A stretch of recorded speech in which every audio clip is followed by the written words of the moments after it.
Hey friends, welcome to 2 Pixels Off. It's great to have you here joining us for another episode. My name is Brad Hussey, along with my co-host and friend, Mike Janda. How are you doing today, Mike? Hey man, I'm doing good, B-Huss. The B-Huster. Great to hear. the Buster. That's what it is. We got nicknames up the wazoo. I got so many nicknames from the show. What is a wazoo anyway? Where did that? I use that word all the time, like up the wazoo, and we all know the slang of it. But where in the world did that come from? That's what I wonder. Welcome to 2 Pixels Off, a podcast for creative entrepreneurs. Yeah, that is the mystery. One of the life's greatest mysteries, I think, actually. That one right there. Okay, well, while you're introing, I'm going to look up. Search it up. Where the wazoo came from. Okay. Great. That sounds great. Well, I'll wrap this intro.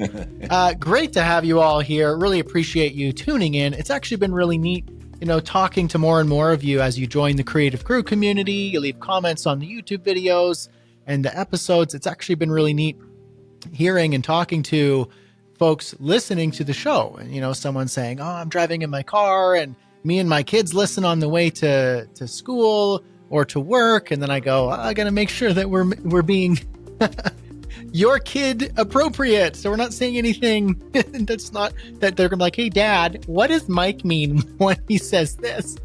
Wazoo. I'm pretty sure we're pretty the wazoo. What's the wazoo? Kids are saying weirder things these days anyway. So it's great to have you all here. Appreciate you listening in. Today, actually, before we jump into today's topic, do you know where the wazoo came from? Me? I just looked it up. You know it. The Wazoo earliest attestation is from 1961 in Berkeley. And I assume that means Berkeley, the university town, California, but I'm not positive of that. The Oxford English Dictionary also doesn't know, and Merriam-Webster doesn't know. But there is a third-party suggestion that it comes from Louisiana Creole, with the word razoo meaning raspberry, or possibly the French oiseau. Honestly, both seem improbable to me. That's in this. So nobody knows. Nobody knows the history of the wazoo. There's no clear historical definition. It's probably leave it to school-aged kids or college kids, like coming up with slang, like skibbity these days, where you're like, where did this come from, right? Never heard this one. Oh, man. Okay, it's probably because your kids aren't 5 to 12. Okay. Skibbity? Yeah. Skibbity. It's some just wrote it down. Kid meme that kids are saying. Skibbity what does Rizzler. It mean? I don't know. Don't know. It means it's like some TikTok kid came up with the phrase, I think, and it started to take off in schools, in school-aged kids who are, unfortunately looking at TikTok. And these kids will say things like skibbity Riz and skibbity Rizzler and that sort of stuff. And it's just the weirdest stuff that kids say. I'm going to start using it exclusively from now on. In all the wrong contexts too. Maybe that will make it go away. When the older folks adopt the youthful slang, it no longer becomes cool and radical, and then they stop sounding so dumb. It is truth.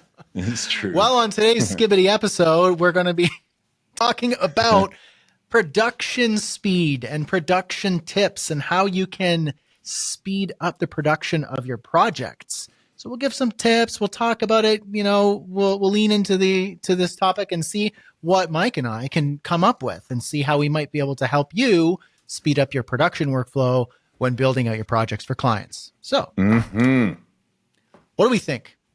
You want to start? I want to start. I have a production tip to start this production tip conversation, a production tip I just used like 20 minutes ago. And let me tell you what it is. And this one's cutting edge. So over the last few months, I've been training up my own GPT, my own AI bot. And I call my AI bot Morbot. Morbot for more Janda. Morbot, get it? It's good, clever. So Morbot is trained up on the following: 500 plus of my agency proposals and contracts uploaded. My 400-page Burn Your Portfolio book uploaded. My 200-page pricing book uploaded. 8,900 pages of transcripts from my coaching sessions, my live lessons, presentations, etc.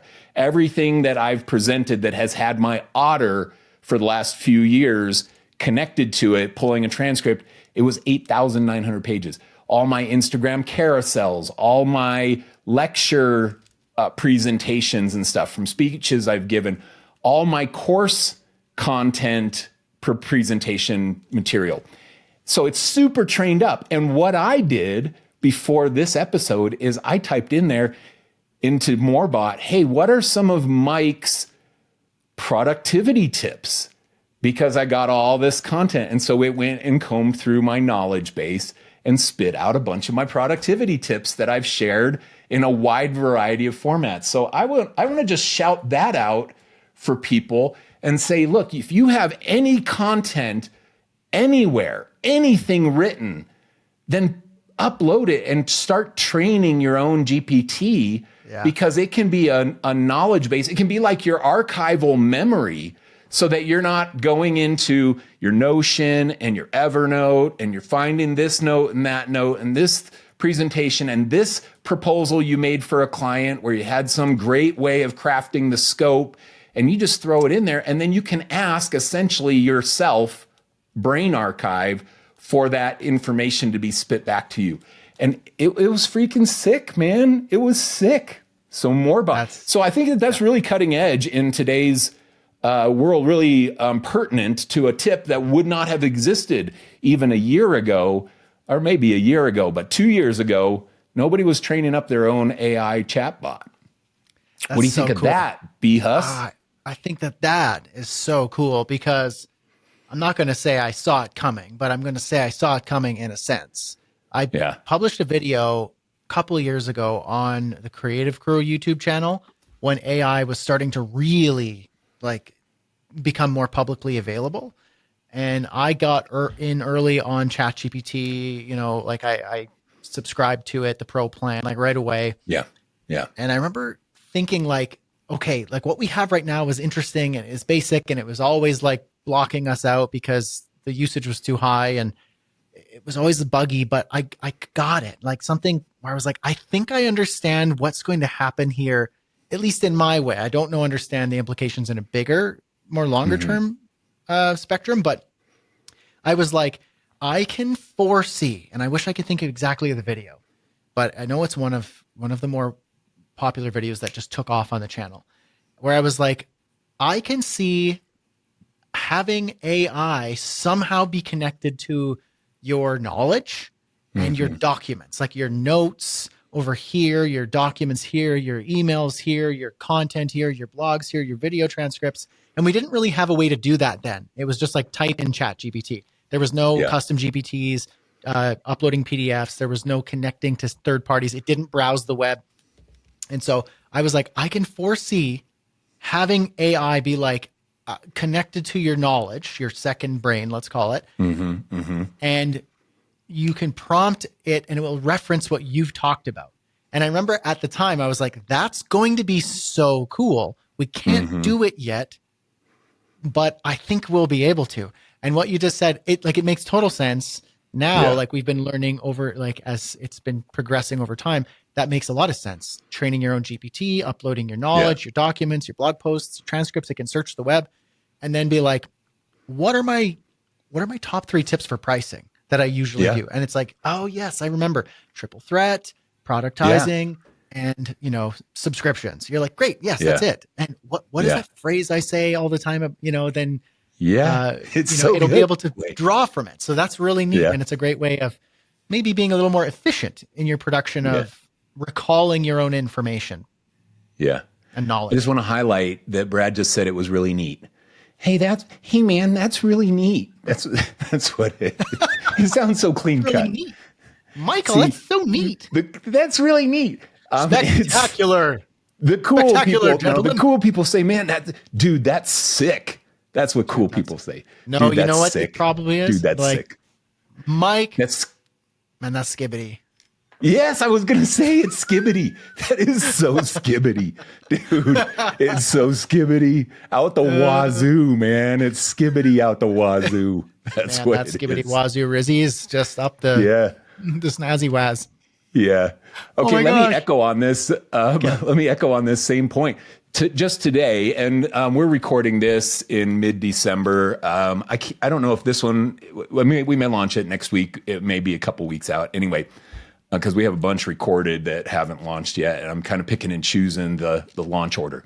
Anywho, I saw today Zuckerberg had posted a thing talking about AI in the future, and he said something along the lines of, just like everybody has a website and a URL or a Facebook page or whatever, every business, every person will have an AI that goes and does their customer service and their support and their whatever. Yeah. And so if you think about this from a future business standpoint for any type of business, putting your own AI chatbot onto your website so that people can use that chatbot to get the customer service that you used to have to call in and say, hey, my printer doesn't work, whatever the problem is. And instead, the AI is going to walk you through the textbook solution that the tech support is actually walking you through now. So I think that we're going to see that, and Zuckerberg was just talking about that in this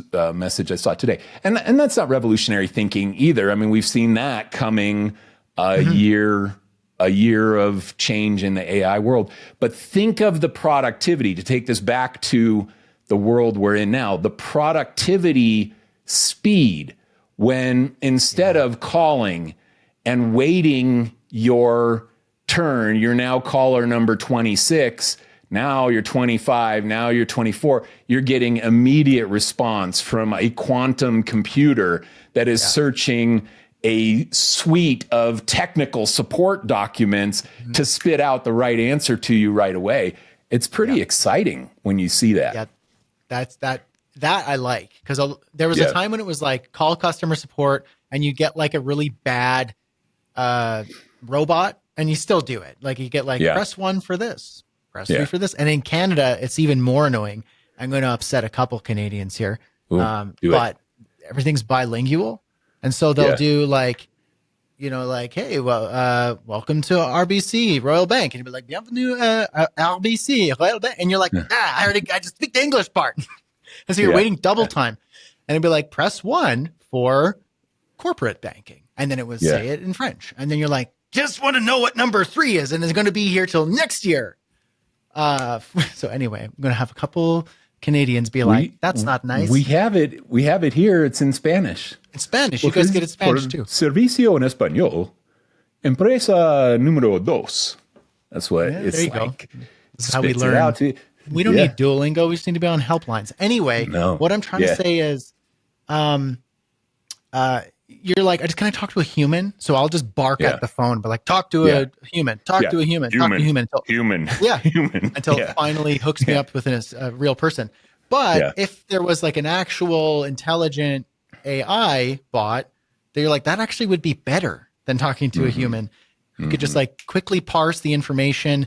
Give me, is there any way I can get a refund on this? This happened. This. We're like, okay, but what about this? Can you make an exception? And then if we can actually have a conversation with an intelligent bot, that would be really helpful. And then if it knew, like, I can't really help you here, this is a human's job, then escalate it to a human. So that, like, customer support can actually be a less frustrating experience. We went from bots suck to just talk to a human to this bot is better. Yeah, humans suck. Talk to bot. That's where we're headed. Yeah. All right, let me end this little segment with the encouragement that anybody listening, and a lot of people listening to our podcast are creative entrepreneurs, agency owners or freelancers or designers or whatever, web designers. We got a variety of different people that tune in. Start training up your own chatbot. And while you're training your own chatbot, be thinking in your brain, how do I upsell this as an offer to help my client who is an insurance company or a restaurant or a law firm or whatever? I can be the upsell person to set up their chatbot. So there are multiple different reasons that you should do this. One is to make your own knowledge base available at least to your team, coworkers. But the other one is so that you're familiar with it, because the future of the creative industry and creative services is consultation and strategy. That's the future. You have to be the one who helps your client implement these things, not be the one who your client uses these things to replace you. So get yourself in the middle of it by being forward thinking and helping your normal clients integrate these kinds of things into their business. Yeah. Yep. Absolutely. All right. I like it. That was point number one. That was bots, a great point. Man. Bots. Good. AI. Bot. Good. Skibbity bots. Yeah. Okay. So my addition here is going to be less technically like fantastic, like quantum computing and AI bots, and more like. Did you even understand what I was talking about? Because I went technical, and I went like it was higher level thinking than what you're probably capable of or used to at least. You went you didn't even speak English or French or Espanol. You spoke understand quantum. Yeah, quantum. I got into quantum computing and whatnot. Yeah, Portuguese. It's okay. Yeah, it's okay. What you got was bot good. That was your takeaway. Bot good, AI. Me Brad, bot good. That was the takeaway from that. Yeah, it's a summary. I got the summary. I wrote it down here. It's just a picture of a happy robot. Me Brad. Morbot. Hey, skibbity doo. Skibbity doo da, skibbity. Anyway, I think we're losing our minds. We're losing our audience right now. We got to get back to it. Got to get back to it. Back to it. Point number 2, less fantastical, more practical. It doesn't cost you anything, actually, to speed up your production workflow, is to never start from scratch. Don't just look at a blank page or a blank web editor or a blank code editor or a blank canvas. Don't start from scratch. Give yourself parameters to start from each time. That saves you 20% startup time. It's that startup, like open a new file, create the folder, add the folder structure, add the subfolder. Okay, add the Photoshop file, add the Canva link, add the note. And you're like, all of that is wasted time. If you're doing it more than once, then it should be templatized. It should be a document. Every single time I get a new client, this is something I learned from like way back when I was working at an agency. They had a folder structure on their server that was like, anytime we get a new client, just go to the folder that says clients. And at the top, we have something called underscore template. And the underscore is so that alphabetically it's always at the top. And inside that template, it says template client project. In there, we have ad production, fonts, code repository, design mockups, assets, final production files, production ready code. All of it's there. And we're like, these are the organized folders we need for everything. And even in those, there was template PSD files for Photoshop, because we would use the same mockups, grids, structures. There would be a bunch of Photoshop files. There'd be Illustrator files. There would be font files if we used similar fonts that were licensed. There were code repositories. When you use Git and you'd use other code repositories, it would be all the stuff that's going to take you an hour, 2 hours, 3 hours of the team's time to start up, to just start. So what we do is we go option, drag, or command D for duplicate, and then put the name, and you'd put like Toyota or client name or more Janda. You'd put that as the client name, and then now you're just starting from 20% of the way. So it's like, and that doesn't cost you anything other than the initial time to start up with. And so that can be applied that simple folder structure system can be applied to so many things. So you could be using a tool even like Canva. Like Canva has what they call brand kits, and it's very smart. So I'll create for our events in the creative crew, we do guest expert sessions where we interview people, or we do boot camps and other events. So we'll use guest expert session. We book 2 or 3 of them in a month. And for every event, we have a square graphic, a cover graphic at certain ratio, a vertical graphic for like stories format on Instagram, and then a custom one for like a YouTube thumbnail if we stream live on YouTube. And so there's 4 graphics for one event, and it's very tedious. I used to do this manually. I'd open it up, add the resolution, drag the colors in, the fonts, and it would take me like 2 hours to produce 4 graphics. And it was obnoxious. And so I was like, okay, there's got to be a better way. And so I found brand kits, and it's just like you can create brand graphics that are like, anytime I want to create an event, that's cover graphic, boom, start it up. I'm using the same format, font, color, structure. And so I've reduced that time. Let's call it an hour and a half to produce these 4 graphics for this event. I brought it down to like a quarter of the time. And I could probably speed it up even further. And that's just Canva. You could do the same thing with Photoshop. I know you use InDesign for carousels. So it's like, have templates, have brand kits, have copy and paste structures, whether you're writing a document, writing a blog post, you're using Notion to update your content calendar or your marketing calendar, and you like post videos, and of those videos, you post Instagram reels and shorts and YouTube shorts and all of these things as a part of one instance. I do it in Notion. Every time we do a new YouTube video, I go click new YouTube video, and it pre-populates all the information I need, all the prompts for scripts, all of the collateral we need, like a short, a reel, a square post, an Instagram post, a LinkedIn post. And there's like a whole bunch of things that come as a result, rather than me going, all right, time for a new YouTube video. And then what should I do? New page. What should I do? It's just like, get me 20% of the way instantly.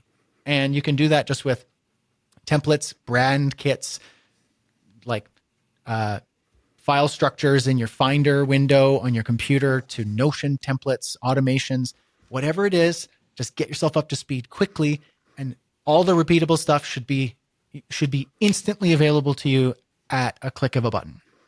Yeah, it's good. We did the same thing with the template folder system at my agency. There was a client folder. Now, we didn't have assets and things in it, but it was sectioned by the standard deliverables for a project type. So if you're doing a website, and our process for a website has 3 phases, and inside of those 3 phases, you have phase 1, which is the strategy and information architecture phase. And we know that in that, we're going to do a sitemap over 2 rounds. You would have R1 sitemap folder, R2 sitemap folder, and then sitemap delivery folder. And we would put those into the thing. So it became a prompt for the designer or the creative person who was working on it to know the process. Okay, I can just look at the folder and see what I need to do next. There's nothing in R1 sitemap folder, R meaning round 1 for those that didn't catch that, but R1 sitemap, I got to go do the sitemap because that's what is next in the chronology of the folder structure. So I think you can do that for project types and client types. There's an interesting thought there. I'd add to this one too, Brad, the don't start from scratch. I would do something in the early days when we were still like really manual on a lot of stuff. Photoshop, we were using to design websites designs back in the day. This is 2005 or 6 or something.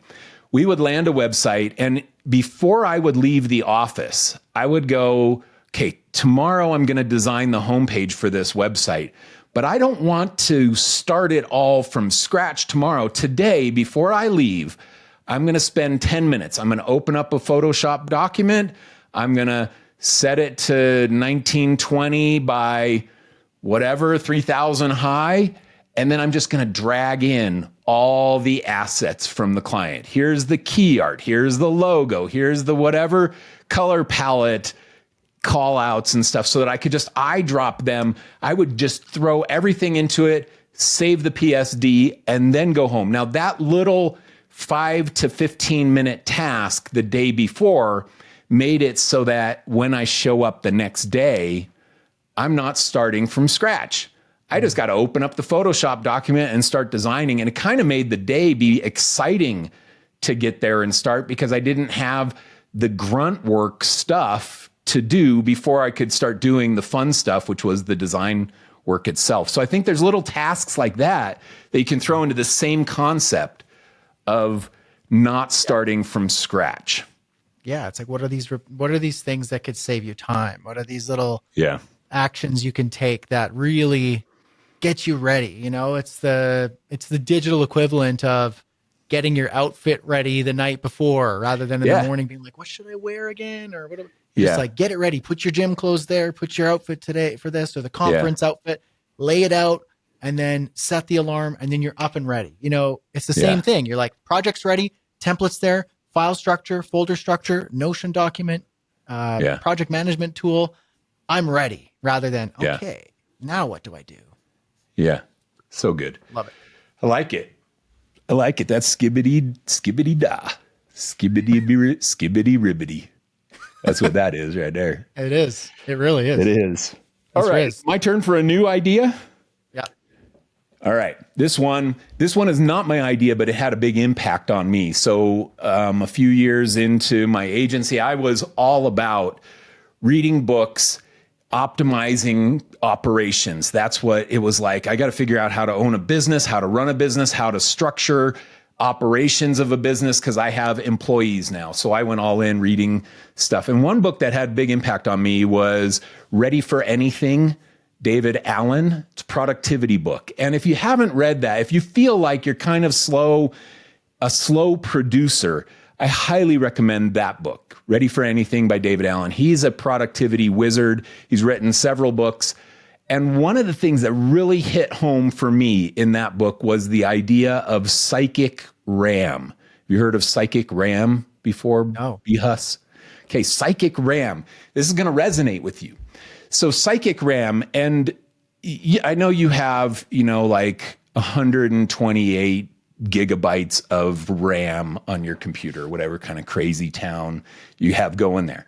But let's say you were a normal person with 16 gigabytes of RAM on your laptop, and you open up Photoshop, Premiere, Safari with 10 tabs open, Chrome with 12 tabs open, plus your Notion and Evernote and your email. And then you go try and open After Effects, and you open 2 projects in After Effects, and then you start trying to edit your video. What is happening to your 16 gigabyte RAM computer when you have all that stuff open? Oh, it's just getting this, like, you're just the headroom for what you have available. It's just getting so tight, and you just have no space left. It's clogged up the wazoo. That's what it is. It's clogged up the wazoo. So it can't function. And so what do you have to do? You have to empty out the RAM, random access memory, or whatever the thing is. Anyway, it's your short-term memory in your computer. Now, the David Allen idea is that we all have psychic RAM as well. We only have a certain quantity of things that we can manage inside of our brain. Okay. And when we get too many things inside of our brain starts to chug out the wazoo, just like the computer with not enough RAM and too many things open starts to chug. And so I love this concept because it resonated with me in the way that I operated. I had too many things. I got like 7 projects in my head. I'm trying to hire an employee. I'm designing a couple projects for myself, and I'm managing my team on a bunch of other projects. And if I just tried to keep it all in my head, it was too much. So the idea of psychic RAM is we got to get things out of our head and into somewhere permanent, the ROM of a computer, so that it can be accessed when we need it and not just be held in the RAM of the computer. And that permanent place, when we put it there, our psychic RAM gets cleared up and our subconscious mind knows it's there and safe and backed up when I need it. I can let go of it. I don't have to keep it floating around in here. I can let go of it because I know I can go get it from that permanent location whenever I want. So for me, I started documenting everything. Anytime, I mean, I'm so habitually, I write down everything all the time, because as soon as you give point number 2, I write it down on my paper. The reason, I think, is not because I'm like the world's greatest note taker. While that may be true, it is not the reason that I do that. I think it's just habitual to get things out of my RAM and into a ROM situation so that I can let go of it and I can go get it whenever I need. And I think a lot of people are just carrying way too much stuff around in their head that they need to put into a permanent location. Yeah. I like that one a lot, actually. And I haven't read David Allen's book that you just mentioned there, but I have briefly read, and I stopped reading it because I was like, I get it. I got the idea. I think I listened to the audiobook part of it. It's like, no, I got it. I don't need to finish it. It was the getting, to use a more safe word, getting stuff done. Format. And that was his methodology. And it's basically, a big part of it was he used a similar methodology, which was like, get it out of your head and onto something, into a journal, a note, whatever it is. We have so many tools. It's up to you. It could be your phone's notes app. Yeah. It could be a text message to yourself, or some proper system that it's been captured and it's there to recall when necessary. And I think a great place of utilizing this is, there's a couple things. So I love taking notes and ideas, and here's a great one. Gift ideas, for your wife or for your kids. I have Christmas list where I carry it the whole year when I spark an idea. But keep going. Sorry. I'm just chiming in on that one because I'm excited, man. Good man. So you go, you don't want to be coming up to Christmas and be like, I need an idea. What do we do? Yeah, you're like, no, all year, if anything came up, if I thought of something, if she hinted at something, if she accidentally said something that wasn't a hint, but you go, that's a great idea. Instantly, it gets added. I know it's there. I don't stress about it. Come Christmas time or shopping time, I go, you know what? Let me think here. And I go and look and I go, that's a great idea. That one right there. 'Cause she just mentioned it again in the last couple of weeks. I'm going to do that. I'm going to get that. And so it takes the stress out. I'm not in my mind wondering, what am I going to do? What am I going to do? It's just like, it's there. It's documented. It's out of the RAM, out of the psychological RAM. What is it? What did you call it? Phantom RAM? Psychic RAM. Psychic RAM. Out of there onto something that you could just, the system is idea out of my head, somewhere permanent that I can recall later. When I need to recall it, I'll look at the document and then it's there and there's no stress. So that's a great one. But you can apply it to like practical things that we all deal with every day, which is like email. So we all have email, and email gets pretty out of control. So I found a system that kind of utilizes this, and it kind of totally, I hate to use the word game changer because that's like AI has turned that word into like its theme. Nothing was a game changer before AI. And now everything's a game changer. So I will just use real words. It significantly improved my ability to manage email and significantly reduced my stress around email. So before, I just have an endless inbox, and it would just be like endless, and I'd miss emails, and it would just be like, I click it and I have to respond. It takes forever, and I'd never get through it. That whole inbox 0 was just like a pipe dream. Came across a Were workflow. You like inbox 7,000? Is that what you had? You did that? Oh, it was just like, I was always on the brink of, I should just go select all, delete, and claim email bankruptcy. That is stressful. It is a stressful way to live. So stressful. But a few years back, maybe 2 or 3 years now, I found a better way. And I won't go into all the specifics, but basically it's a way of, there's a way you can set up your inbox, and you can use this in any tool, Gmail, Outlook. You can do it in lots of places, but I use Gmail. And you organize it in these compartments. So you have your general inbox, and you have, your 3 categories, which is to follow up, waiting, and read later. Everything else is deleted or archived. And set up keyboard shortcuts. So I've learned the keyboard shortcuts for next email, reply, archive, add to, follow up, add to waiting, add to read later, delete, archive, unsubscribe. It's all keyboard shortcuts. So I go to my inbox, and it's never reply. It's not like if you can reply to it in the next 5 seconds, then do it. It's like, no. None of this is action. It's just organizing first. So I open it up in the morning. I go to the top, click the first one, and I would go and I instantly process in my mind. So it's not held in my mind. What should I say? What should I do? It's just, is this delete, unsubscribe, add to follow up, waiting, or read later? It's only those. It never follows any of those other ones. And so what I do is I'll look at, and I have the keyboard shortcuts, and it takes me minutes to get through a massive inbox in the morning. And it's all organized by follow up. I know I have to follow up. Waiting is I'm waiting a reply, and read later is that's interesting. I'm going to give that a little read later, but it's okay if I don't. And then I could immediately afterwards or later go to my follow up category, click on the top one, reply, archive, reply, archive, reply, archive. And then waiting, I don't have to do anything until they respond. And then read later, I can choose to delete them all, or I can just read that if I got some time, or just archive them all. And then the inbox is just whoosh, gone, back to zero. And it's the best. It's not in my head anymore. It's just a system, a way of organizing, and a way of attacking the communication in a really efficient way. And that to me is something that I think everybody can benefit from. Okay, let me tell you what just happened to me while you were talking. I got so excited that I almost whizzed my pants on this idea. Just so you know. So you know, my level of enthusiasm was extreme. It was extreme. Level. Yeah. Skibbity whiz is what it was. Skibbity whiz. Excellent use of that phrase.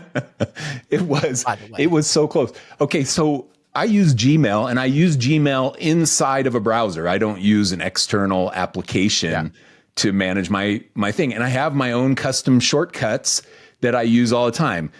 Command 3 is to delete a message and blah, blah, blah. These are custom shortcuts that I have put in place.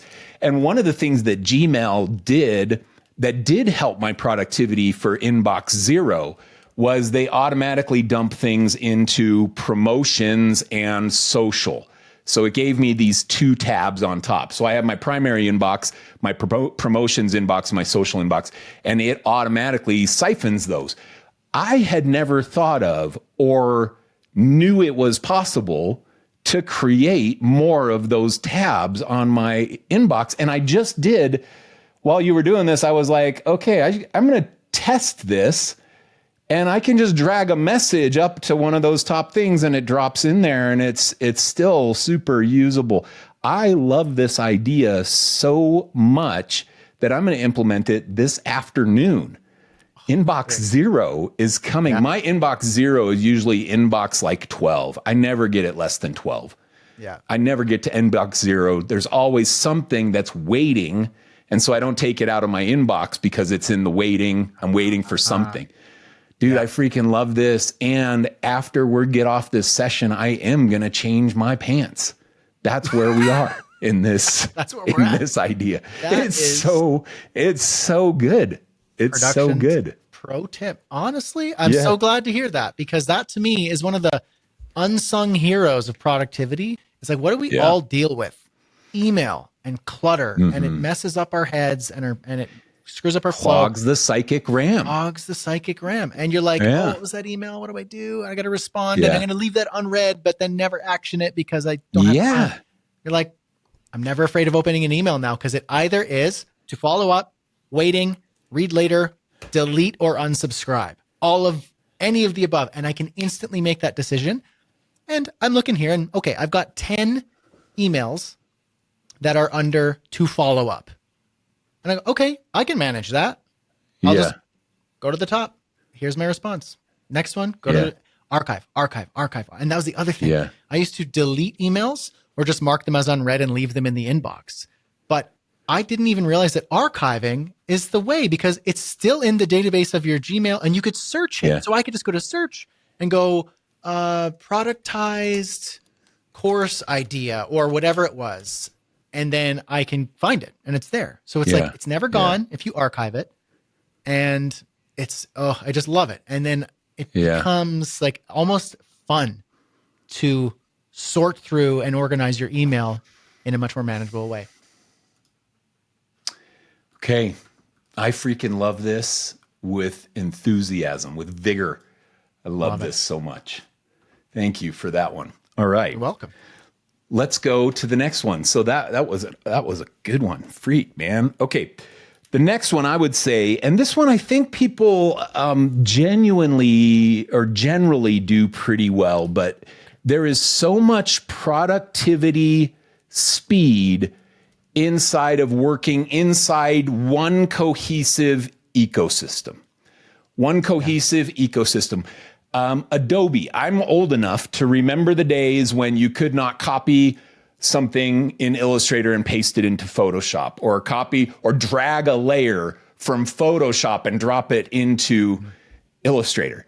Like those days of that ease of compatibility between their own applications. It was so clunky. Wix Studio that we talk about a lot on this podcast is one of those platforms that everything is bundled in there. I think we talked about that in another episode, where we can go into a Wix Studio and use it for email and invoicing the client and designing the site and managing the leads and all of the stuff that we have to do for a website project can happen inside of a Wix Studio tool, which I think is a huge productivity boost when you compare that to the multi-platform style web design. What are your thoughts about a cohesive system, Brad? I think it does. It's the same. This is what saves a whole bunch of time task switching. So if you're like, I got my web editor with my code or my design and my web builder, my page builder, and then I've got my analytics over here, and then I got my email system over here, and I have a live chat assistant over here, and I have my online course platform is third party connected via a subdomain over here, and I have my billing and invoicing over here. And what else? What else do we web design agency owners manage? We do. Well, take a look at, I just pulled up on Wix Studio, just their app marketplace inside of there, and Wix Chat and Wix Pro Gallery and Wix Blog, etc. These kinds of things. So the chat system, I've used external chat systems that I've had to embed onto a website and then troubleshoot code and things. In this kind of environment, it's built into the system. Click it and install it for free onto a site. There were things on here like online ordering and stuff. Wix Hotels, like if you're selling hotel space, Airbnb or whatever, your client is doing that and getting reservations. There's that kind of app that is built into the system. So I love that about a Wix Studio platform, when all these features that used to be all these compartmentalized different tools that you'd have to have 17 different things open to manage and test is all just like dumped into one cohesive system. And there's so much productivity speed to be gained in an environment like that. Oh, dude, it's like one of the cool things that I do in my Wix Studio dashboard for the Creative Crew site is, so when we do a video on the YouTube channel or we do a guest expert event, so we'll use Wix Events to set up the calendar where you can RSVP to the event. That when you RSVP will add you to an automation, and this is also within the dashboard. It's not using Zapier, though I do use Zapier and a couple of other automation tools. But it adds you to a Wix automation to invite you automatically via a webhook to my Circle community, where you can, as the forums. And then it also adds you to the email marketing. And then, so when we do a guest expert event or we do a replay and we want to post the replay on all of our social and via email newsletter, I have a team member just go into the dashboard in the Wix Studio site and they go new social post in the content calendar. And all of the platforms are hooked up and they can schedule the post to watch the replay for the session in all of the formats and all the text, and you could schedule it. So that's like, there's plenty of subscribe SaaS tools where you can do your content calendar for social media, but it's built in. It's in the tool. Now it's a premium upgrade, but I mean, I think it's nominal compared to other tools. Plus, it's all hooked into your site. And so now our email marketing for Creative Crew, the social media marketing calendar with all the posts scheduled out in all the formats and platforms, to, the analytics, to managing ad spend even. I mean, it's all like just centralized. And so there's no task switching, software switching. And so not only can you reduce on cost if you just consolidate into one tool, but I think more importantly, you actually consolidate your efforts and don't spread it out across 4, 5, 6 different tools when the one tool in the one system does pretty much all of it. And so that's like a real benefit and advantage to your product. Yeah. Yeah. So I think there's such a benefit in that from a production speed standpoint. I think there's also a lot of clarity that you can get in what your business offers. And I'll give you this as an example as well. An agency I know, when Adobe Marketing Cloud came out, they went all in on Adobe Marketing Cloud. All in, like they got booth at Adobe Marketing Cloud. They went to Adobe. We have a big Adobe headquarters here. They went to Adobe and said, we want to be a premier Adobe Marketing Cloud partner. That's who we want to be. And we're going to go all in on this at our agency. We're going to get all our people trained. We're going to offer this service to our clients, and we want to be your premier partner. They blew up as a result of going all in on this one infrastructure and became an expert. I've seen a lot of people do this with Shopify. There are a lot of Shopify agencies out there, and all they do are Shopify integrations for their clients. And that's the core of their business. And they can generate a ton of revenue. I have people that I know, that I coach, that are doing 7-figure agencies as a Shopify. Actually, I know one that's doing it. It's an 8-figure agency just being a Shopify premier partner. So I think that there's something in that. And in a world where Wix Studio is just emerging as a new player in that space, and with all of the money that Wix has behind it and all of the features that they continue to add, they came to play. And this is a potential tool for people to say, okay, I'm going to go and I'm going to leverage this tool and become a premier partner of that tool because it does have a promising future while the competition is small in that competitive landscape. Imagine those people that went all in on Shopify 15 years ago and said, that's my platform. I guarantee that those early adopters, their agencies grew bigger than mine. That's because of that association. Anyway. Yeah. Niche down, pick a platform, niche down, offer, like, be the leader doing it. Be the leader in that niche, in that platform specific. I know, like, there's benefits and advantages to kind of latching on to a platform. Like when I do email marketing services, I used to say I'll do it for all of them because I thought that was like the better bet. But it made me more unclear about what I was offering. It made me less efficient and less interesting and more generic. And I also didn't like getting work for platforms I didn't prefer. Whereas when I just said, I only do email marketing intensives for kit creators. Yeah. Then that was just like, I don't do any of it. I don't do any of the other stuff. And then that caught the attention of Kit. I mean, I've been in communication back and forth with the Kit team, just like online and everything for quite some time now. I'm one of their earliest customers.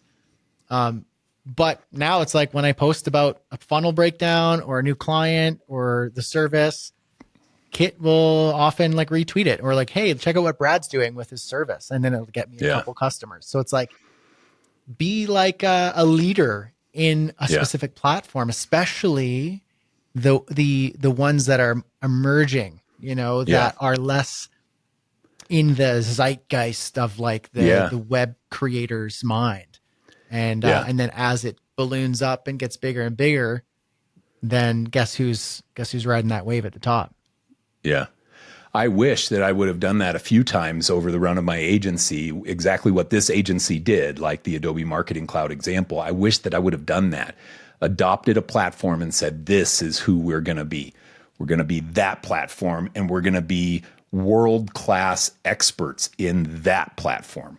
Yeah. But unfortunately, I didn't have anybody guiding me back in the day. So I was just like, well, we're just going to do the next project. We got to go sell to our clients, get another website. That was my brain space back then. But I know I would have been bigger had I done what some of these Shopify agencies had done and what some of these HubSpot agencies had done and become these premier partners for those types of tools. Yeah. So keep an eye out. I think the takeaway for people listening, keep an eye out for these emerging tools and then decide, is this the one for me? This is the one I've been waiting for. We mentioned just like custom chatbots at the beginning. That's an emerging offer. And if you can be expert in installing custom chatbots and training custom chatbots for your clients, that's a valuable service because a lot of them are not technically savvy enough to even want to figure it out. Yeah, and you can be the one who implements. Yeah. Yep, absolutely. And maybe this is a good little segue here at the end. How do you put that into action?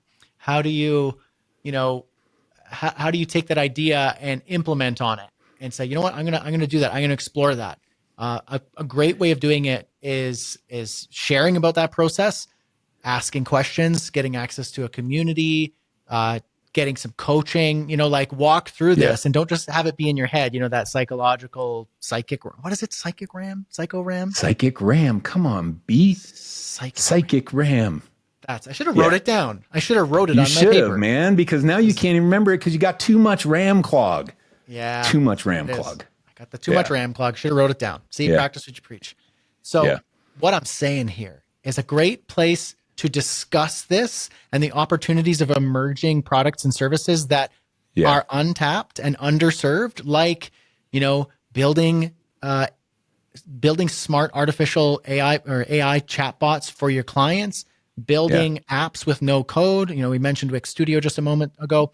You can build apps and submit them to the App Store and the Google Play Store within Wix Studio for your clients. Automations, AI, specialized services, platform-specific offerings, and you're trying to work out pricing, offer, messaging, positioning, branding, the website, and you need some help and guidance on that. I think a really good place to do that would be in a community. And I would be remiss if I didn't plug our community, the Creative Crew community. So what I think that you should do if you're like, have a cool idea, or if you want to discuss this, or you have something that you want to talk about from this episode or any of these episodes, really, join us in the Creative Crew community. That's just creativecrewcommunity.com. And it's free. And it's a forum. It's email newsletter. It's content. It's training. It's group coaching. I have a boot camp I do every month teaching you how to scale without overhead. Mike does group coaching, articles, and soon to be some more training and specialized offerings as well, all available in the creativecrewcommunity.com. Join us there and fire up a conversation. Share with us what you're trying to work on, or, if you have a question about something we talked about. Both Mike and I are in there all the time. And if you've got any questions or anything that you want to talk about, or you need some help, it's a great place to do it. It's Do you have good. any thoughts on that? I do. I love that. That's my first thought. My second thought is, while you were talking about how do you implement something like this, like what we've talked about, into your business, and I guess this is a little off the topic of production speed, but how do we present a new offer to a client? And let's just take the AI chatbot version that I gave at the beginning here. And I could do that so easily right now. And we could do it like this. Brad, check this out, man. I just trained up a chatbot with all my content, all my proposals, and blah, blah, blah, blah, blah. Here's what I put into it. And watch this. And I would go in and type, which I did for my community yesterday when I was kind of showing it off, because I'm going to make it available. My Morbot is going to be available in my community for community members. I was like, check out what this can do. And I typed in, give me a proposal and a contract for a video project. And it goes in and combs my proposals and contracts and all my write-ups about how to do proposals and contracts from courses and things, and times that I had coaching sessions teaching people how to structure a contract for their video services. And then it just spit it out in Mike Janda format, including payment terms that were 50, 25, 25. Which we talked about. 50-50 billing sucks. It was 50, 25, 25. And that's how I knew it was using my own knowledge base, because I'm like, yeah, because I would never do 50-50 because it sucks. Anyway, so I would go and show that to Brad like I did. And then I'd say, Brad, dude, let me show you how to set this up for you. Or I can just do it for you. It doesn't cost very much. I can do it for you, $1,200, and I'll do it for Creative Crew. And we'll go in and we'll get all the articles and all the content from Creative Crew. We'll train up a chatbot, and then you'll make it available for your Creative Crew squad. That's the pitch. And so you just do that exact same thing to your clients. Show them your chatbot, and then go and say, what would your world be like if we took all of your legal training and all the blog articles and all the stuff you've written, and put it into your custom chatbot, and then made that available to your clients for a fee if you want to charge for it, or for just for the nature of goodwill to make it available, whatever it is. But you can sell that into your clients that same way. Show them what you did, get them excited about the change, and then do it for them for a price. Yeah. Yeah. I think it's excellent use of AI, and I like to say AI is it's a computer, and we are human. And so humans aren't that good at computer tasks. Yeah, sure. There's mental math or certain, processes that we can do. Yes. And it's good to practice, it's good to strengthen your mental muscles. But computers are better at computer jobs. And so why don't we just let the computers do the computer jobs, and allow the humans to do more of the human related stuff and sharpen that? And so this is a perfect example. It's like, I can practice recalling my knowledge and the way I say things and teach things. And I can try and master it and be so good at it. And sure, over time you get better and better with that, and you should.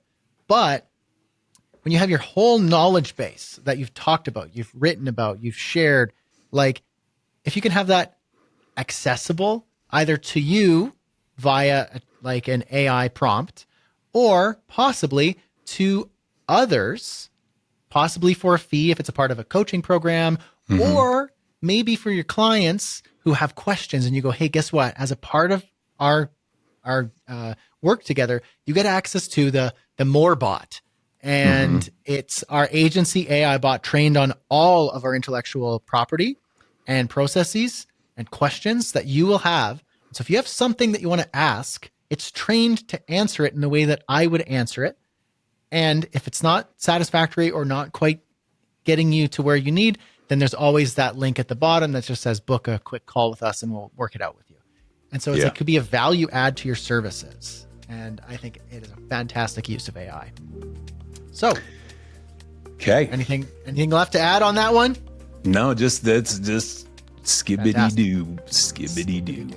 It is. And with that skibbity episode, I want to thank you all for listening. I appreciate you coming here. Special shout out to our friends at Wix Studio for making it easy to talk about what you can do with it. It's a ton of fun to play with, and it's super, super valuable. I think I like to say to my bootcamp students in the bootcamp we do every month in the creative group, I just want to give you one aha moment with Wix Studio, because that's all it takes. One aha moment, and now it's in your mind, and you want to try it, and you play with it, and you go, I didn't know I could do that. I just didn't know. And now you know. And it was that, like paradigm shift. Aha, you could do that? What? And then the rest is easy, smooth as butter. So special shout out to Wix Studio for making it easy to give you those aha moments. Thanks again for listening. And we will catch you in another episode of 2 Pixels Off.